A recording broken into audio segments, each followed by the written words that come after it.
Hallelujah!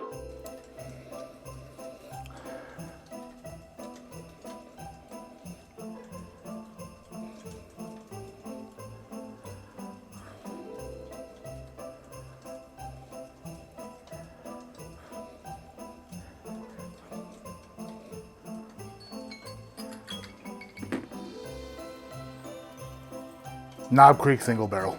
Welcome to ADHD Whiskey. My name is Matt. Today, the 18th day of the Minnesota Whiskey Elite Blind Whiskey Tasting Advent Calendar, I just smelled this glass for 18 seconds straight to see if I can guess what the bottle is based off the nose alone. If you heard me guess Knob Creek a few seconds ago, that's because that was my guess. The Minnesota Whiskey Elite sent me 25 blind samples that I am tasting the 1st through the 25th of December. Since I can't hit a whole one over a glass house, I figured maybe I can guess a whiskey based off of just smelling it. So far, no luck. But now that I've filled you in and already ventured a guess, let's get down to the bottom of what's inside this glass. A light nuttiness. There is a very bready note to this, kind of like a slightly nutty fresh baked bread. Maybe more of a candied almond than a peanut. Definite trail mix on the nose. Some sunflower seeds and raisins and fake M&Ms. The more I nose this, the more I'm thinking that my initial guess of Knob Creek Single Barrel was incorrect. Did my fireplace just go out? It is a bit shiny on the nose, not deep and dark, but a bit brighter. There also might be a mist of orange zest, like somebody zested an orange from across the room, just as a breeze blew in from the window. The nose has me intrigued on this 18th day.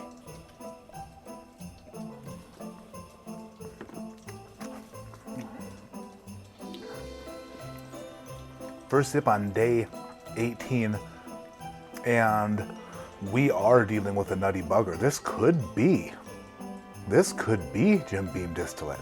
If you put a bourbon peanut cream coffee creamer into your coffee, and by coffee I mean you just drank the creamer by itself, that's what this would taste like. Second sip. Second sip is falling a bit flatter. There's not a ton going on here. It's not super complex. It's not making a lot of moves in my mouth. If this were a basketball player, it would not be doing the Allen Iverson crossover in my mouth. It's more of a John Jones when it comes to basketball. Not exactly, fluent. A plus for this pour is, although it does have kind of this bright nutty profile, it's not overly aggressive in that aspect. It's not trying to find the studs in your mouth by hitting a hammer into the drywall every couple inches. I'm thinking that what I'm drinking is probably a shelf product, probably something that is relatively easy to find. Third sip. Third sip is even more tame than the first two. The back of the palate offers a little bit of a sawdusty, kind of like a double oaked thing going on there. The woody notes that come on the back of the palate aren't extra aged like deep dark notes, but more of a sawdusting note, like Woody the Woodpecker busted into Lowe's and had a field day overnight.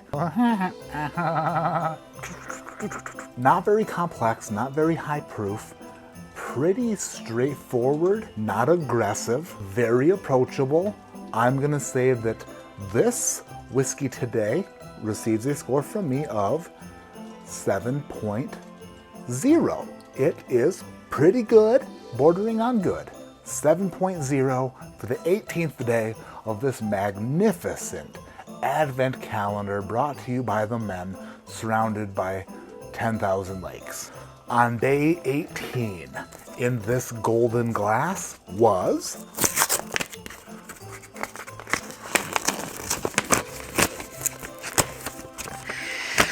come on, shoop. Day 18 was what? Dark Arts Whiskey House, finished with French oak staves, 7 years old, 108 proof. I've heard great things about Dark Arts. Great things. I do believe that this is the very first offering I've had from them. Shala! That's gonna do it for this 18th day of the Advent calendar. I appreciate you watching. Subscribe if you're not. Hit the thumbs up, please. Leave a comment down below. Dark Arts Whiskey House. Familiar? Unfamiliar? Interested in knowing more? What's your deal with dark arts? How do you feel? My name is Matt. This is ADHD Whiskey. Like I always say, keep your head in the clouds but your mind. I'm being extra polite to your delivery drivers this time of year. The UPS guy, the FedEx guy, the Amazon Prime guy, the guy on YouTube delivering you daily whiskey content. This time of year must be pretty rough for them. Pretty busy stuff. My 9-year-old got upset today because something she ordered from Amazon for her birthday, which was a couple weeks ago, has not arrived yet, and she thought it would get here today. She threw what Dr. Phil would consider to be a fit. She was all, "Catch me outside, bro." She actually never said "catch me outside," but that was kind of her attitude. We had to explain to her, busy time of year, we can't do anything about it. When they do show up with your package, be happy, be glad. Give them a high five and a slap on the ass. A metaphorical slap on the ass.